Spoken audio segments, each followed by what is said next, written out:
Oh my God. Oh. Today we're in the test kitchen making nachos. They make the perfect snack. They can make the perfect meal. There should be full coverage, cheese everywhere. I've used leftovers of all sorts. And you can also find like really gourmet nachos with ingredients that took hours to make. It's kind of a big mess, but it is a good mess. When I'm eating nachos, I want something like quick and fast and easy. My version of nachos today are gonna have a nice robust corn chip layer on the bottom. And then I'm going to make a creamy kind of chipotle spiced chicken. Rotisserie chicken is very underrated. It's so versatile. You have all of these like crispy, delicious like bits that add so much flavor to your end result no matter what you use it for. I'm going to start making the chipotle chicken using cream in the chicken, add some like flavor and creaminess. I'm gonna add chipotle adobo. It has this like smoky, spicy depth to it, which is gonna go great with the chicken. Chicken skin is super delicious. It has flavor, it's salty, and it's gonna add gelatinous texture to the whole mix. So we're keeping it, don't waste it. Now I'm not cooking the chicken, I'm just heating it through so that all of the flavors meld. Could do with a little bit. Ooh, there is a good amount of heat because of the chipotle. Squeeze half a lime in this. That's just gonna cut through all of the creaminess. That's really good. I'm gonna start building the nachos. Just spread the tortilla chips onto a sheet pan. Because we cut the chipotles in smaller pieces, you see the little specks, they add some color. And if you get a little chipotle, it's gonna be slightly spicy, but in a good way. I think sharp cheddar has good amount of like saltiness. It also has a little bit pull when it heats up. It doesn't like become crumbly. You could do queso, but I'm busy. I don't have time for queso. I'm using small black beans. Just adds like some texture. It just makes it a little bit more hearty, you know? That is good to go in the oven. I'm gonna make it at 450 for about 10 minutes. You can see that the edges have turned very slightly brown and the cheese is starting to like crisp up. You have a lot of creamy gooiness happening in the nachos, and then you top with fresh onions and cilantro and jalapeno that adds a burst of crunchy freshness and heat and sweetness. And then I'm using El Yucateco as my hot sauce of choice. It's a Mexican hot sauce, perfectly vinegary, good amount of heat, just so good. Lime, because acid makes everything better. And there you have it, a beautiful big tray of chipotle chicken nachos. I think it's the ultimate comfort food. Ooh. Okay. This is the greatest party food of all times. One thing that I love to do is make my own refried beans. Beans, cheese, plus the chips, like that is the basic structure of the nacho. And then whatever else I might do on any given day is just gravy. First things first, onion just provides like a great base layer of flavor. Throw in some sliced garlic. Let's talk about spices. Fennel seed, I really like. As long as you're gonna use whole fennel seed, why not use whole coriander? Same thing with cumin seed. A mortar and pestle or a spice mill becomes essential. This is like honestly like way bigger than what I have. Okay, a little bit of smoked paprika and then sweet paprika. So see how much color that paprika is adding there? It's almost like I added tomato paste. It's just gonna deepen the color, the flavor of the beans. These are small red beans. It's a slightly smaller bean similar to a pinto. And at this point, I'm gonna add some water. So I'll BRB. Let this simmer just for a few minutes, just to let those flavors meld. Wasn't shy with the oil, and it's great. It's nice to be generous with the fat. Butter adds just phenomenal richness. Like, listen, these are good. There's nothing wrong with this. But by incorporating some extra fat, we're just gonna, I'm like, My brain is just like, don't say kick it up a notch. Don't say kick it up a notch. We're gonna kick it up a f***ing notch or two. So I'm just gonna let these thicken up slightly more, but we're looking really good here. Listen, you can use any kind of cheese. I prefer shredding cheese myself. You can combine different proportions, different cheeses, make a custom blend. Monterey Jack being high moisture, easy to melt. Cheddar being better on flavor, not as happy about being melted. You can make your own pickled jalapenos so easily. Jalapenos, little seasoned rice vinegar, pinch of salt. It's got a great balanced flavor. That'll just sit until we're ready to use them. So I left these beans like a little bit saucy. The chips are gonna pull a little moisture from them. They're gonna dry out a little bit just in the heat of the oven. And I ultimately want like good coverage on these chips. I'd love to get 3 layers on here. You know, I like building them up a little bit more towards the center here. Way like heat can kind of get to a little bit more of everything. Ultimately, we're gonna look for a little bit of light browning around the edges of the chips for the cheese to kind of be melty and oozy. Now, this is sort of the base. You need bright, fresh elements to balance. I never have sour cream at home, never. My go-to is Greek-style yogurt. That got a little splatty, it's cool. Pickled jalapenos, you know, just in 10 minutes, we absorb some of the brine. And then some kind of raw allium element, just a little bit of chopped scallion does that for me. So I grab some cilantro as well.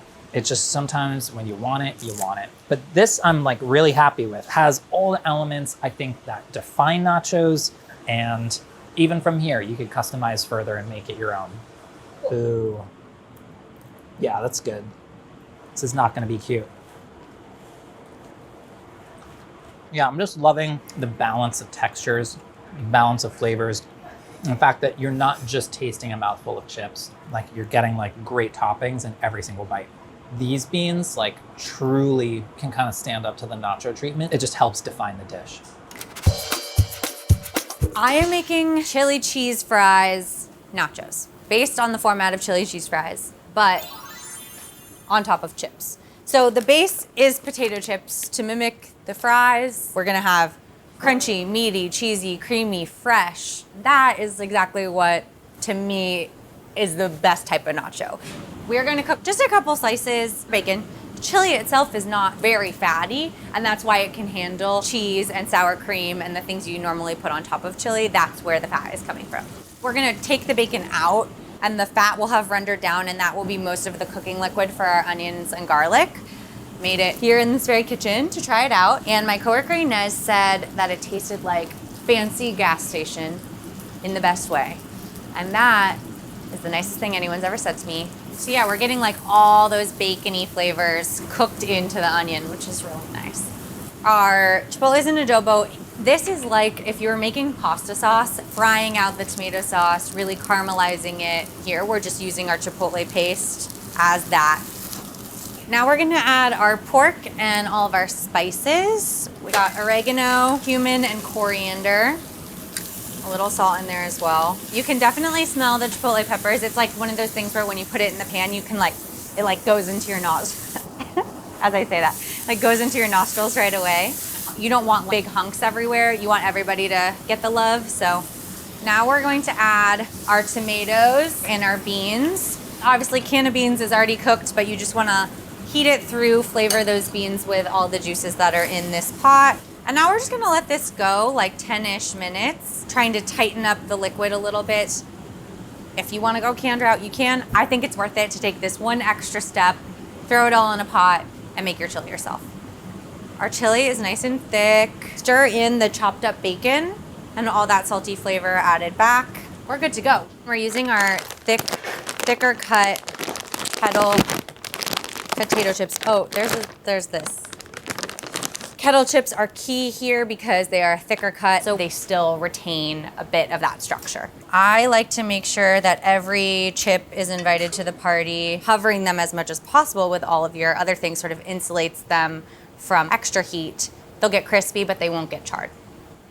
Okay, and now lots of cheese. This is extra sharp white cheddar, but you could do yellow cheddar too. I think that visual reads a little bit more like chili cheese fries when it's the orange cheese, but the white cheese is good too. Wow, I was like, that's so much cheese, I'm not gonna use all of it. And the answer is yes, I did. Yes, I used all of it. This goes quick, 3 to 4 minutes broiling on high. Oh my gosh, it's already happening. Peaking is totally fine when you have your broiler on. Okay. And now we do my favorite thing, which is add all the fresh green stuff. Scallions first, thinly sliced jalapeno, and some sour cream. I'm new to sour cream, so I tend to do little baby dollops. There it is. These are chili cheese fries nachos. Crispy, toasty, meaty, cheesy, freshness all over the top. Oh my God. Oh. Yeah, baby. Is this finger food? Yes. Is it fork food? Yes. Is it everything food? Yes.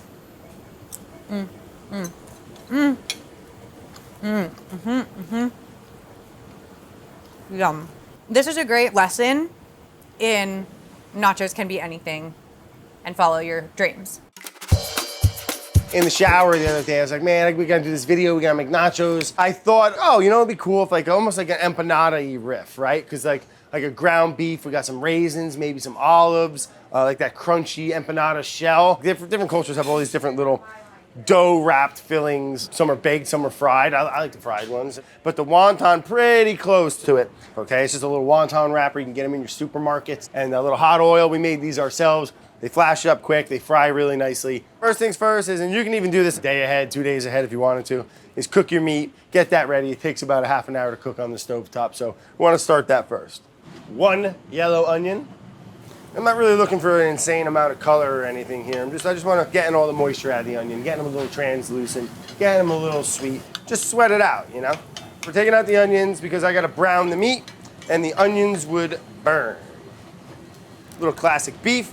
I usually make this a day, even 2 days ahead. Not only for time and convenience, but in my opinion and many others, it just gets better. Kind of like a burger, I like to get that first flat nice and get some brown on it, and then you chop it up, move it around. You don't want big chunks of meat. I mean, it's gonna break down as we cook. All right, now I'm gonna add the onions back. Smells fantastic. I'm gonna add the garlic.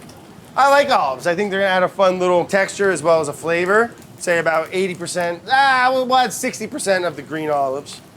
Same with the black, okay? Green Himalayan raisins. These are gonna rehydrate a little, get real fruity in there, gonna get real delicious. They taste like a raisin. They're a little sweeter, a little more tender. They're some of my favorite raisins, and I'm not a huge raisin guy. So I've got some ground cumin, about that much, dried oregano, about that much. Sweet smoked paprika. That's gonna give us our nice bleeding red color there, and about that much. That's ground coriander. The other one was ground cumin. All them colors, flavors, getting real happy together. I don't even wanna make nachos no more. I just wanna put this over rice. A little agua. And then at this point, it's just a simmer game. You don't want this like boiling away, super rapid, but you want it cooking. Use chicken stock, you can use seltzer, you can use pineapple juice, you can use milk, you can use watered down mayonnaise, you can use whatever you want, but I like water. Don't ever use watered down mayonnaise, that sounds disgusting. A little bit of moisture is gonna get out. I don't like to do it too fast because you do want that meat to get nice and tender. So our meat is all cooked down, tender, not real soupy. So let's build. Fried wonton chips. You know, just a little different, little riff on the old corn chip. Then I'm gonna hit it with a little rice. Very unnecessary as far as nutritional methods go on this, but you know, this ain't no diet meal. It just seemed like the right thing to do. I'm in the world of just little scattery bits. I don't like it to be a big mess, is I guess what I'm trying to say. We'll do a little cheddar. No, I have no problem with pre-grated cheddar cheese, or mozzarella for that matter. Black beans, these are just canned. Tortilla, yeah, I mean, it's just like a real crumbly, dry, salty Mexican cheese. You see it a lot on like tacos. A little more black olive, a little more green olive. A little raisin, little empanadas in a nacho form. And again, you can keep going with this if you want. You can make this thing this high if you really wanted to. And then we're gonna throw this in the oven. I got it preheated at 400 degrees, and we're gonna just get it melted and toasty. Everything's cooked. We just wanna basically melt that cheese. Looking nice. And we just got a little chopped cilantro here. Straight at the table. Here we go. Get involved. It's cheesy, it's beefy, it kind of smells like a taco-y empanada. Ooh, they're all good looking chips. Little twofer, not too much stuff. Oh yeah. The rice is nice.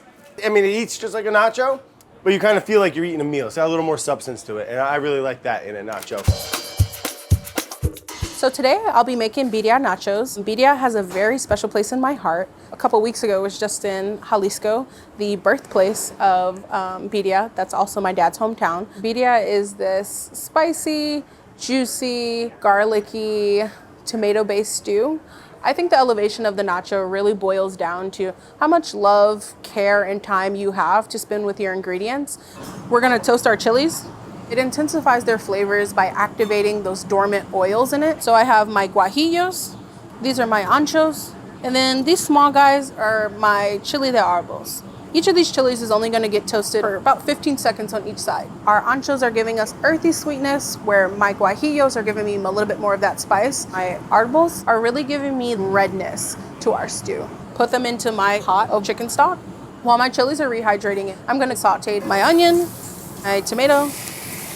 There's no need to fine chop. Really just want to get it to a size where everything can comfortably fit in your pan. Add my garlic, my bay leaves, Mexican oregano. I think that Mexican oregano is much more floral than the oregano in the States. So now that my veg is soft and my chilies are toasted and rehydrated, we're gonna blend it all up to get a marinade for our goat. For a little acidity, I'm gonna toss in some apple cider vinegar. Traditionally, birria is made with goat. This is goat shoulder. I love this piece. Whenever I have a chance to marinate something, I'm gonna do it. Even when optional, one should always opt. My meat's been marinating for 24 hours. My marinade has gotten significantly thicker. So we're braising this goat. We do need to ensure that we have enough liquid in here. I'm gonna add my cinnamon stick and some ginger.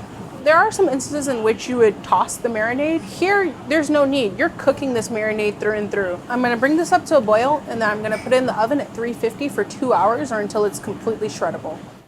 Fresh out of the oven, we already see rich, red, deep color. I can tell by just looking at it that it's so soft. So, there's no words. I'm running my fingers through this meat and it's shredding itself. There's very minimal effort going on. What I have left is our consommé. It is a deep red color, it is spiced, it is salty, it is delicious.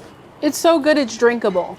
Blue corn tortilla chips, you can't beat the color. It's something about that purplish, deep blue hue that does it for me every time. I'm gonna take some cheddar, my manchego. These melt very well together. The manchego creaminess really does lend to the way in which it melts. Layering is so important with nachos. With every bite, I'm experiencing what I felt in that first bite all over again. Nothing sadder than a naked chip. Fresh out the oven, a little bit more cheese, some scoops of these canned refried beans, small handfuls of birria. So this guac, like, look at the color of these. Eat your colors, people. Cilantro, crema over the top. And then just gonna take a little spoon and sort of just like put it right on top of there. And here are our birria nachos. I'm gonna dip it in our consommé. Something as rich and decadent as birria being brought to something as simple as chips and cheese. Like, it's now an experience. There's so much love that goes into dishes like this, you know, where you really do take your time and it really is a process. Dipping this into the consommé, like, it's just all connecting me to a greater place. It feels like a hug.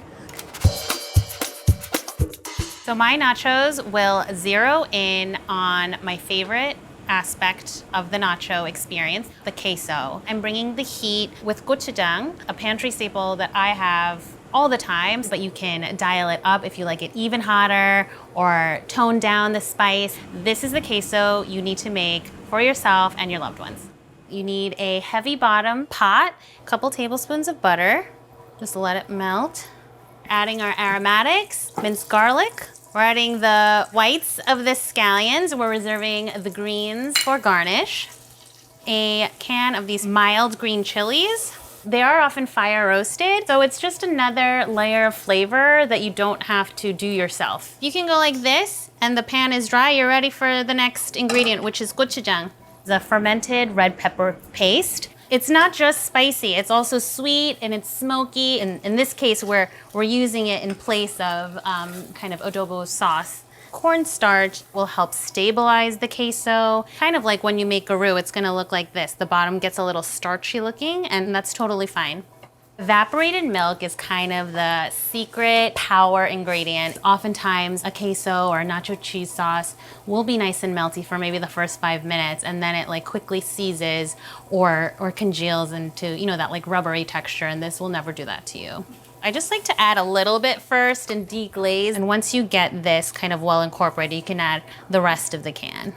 Stir everything until it's well incorporated. You want it to kind of simmer and hang out, ready to receive the cheese. In goes our shredded Monterey Jack. You want to be on a low heat now. What are we looking for texture-wise? This, baby. And the beautiful thing is it will stay like this forevermore. So this will be your insurance for all of your queso needs. We're going to heat up our chips just for 5 to 10 minutes to bring out their aroma, add a little bit of texture. Warm chips are the best chips. Our queso, just give it a stir. This actually reminds me of the queso you get at the movie theater, the small pack that's like warm through and you're like, they didn't give me enough. And if it goes onto the bare sheet pan, like leave it, because it will get scooped up, trust me. Let's garnish a pico de gallo or even just tomatoes that adds really nice freshness. I have a pickled jalapeno. These are just a great condiment to have in your fridge. I am a scallion fiend. It's my #1 allium, using the greens to just bring some freshness. And then cilantro, like plenty of it. If you have people in your group who don't like cilantro, I mean, they can just pick it off. No, just kidding. I guess you can not go crazy, but. So here are my nachos with spicy gochujang queso. Yeah, she's cheesy. Best eaten immediately. Still crunchy. That amount of queso is just right for this amount of chips. The texture is fantastic. The freshness from the scallions and the cilantro. Ooh, and the heat from the pickled jalapenos. All play so well. Nachos are so customizable to your taste. Put whatever you want on them. Just make sure you have enough queso to feed you and your guests. Sometimes I even sweat bacon into this little mixture. Thought she was a lot closer for some reason.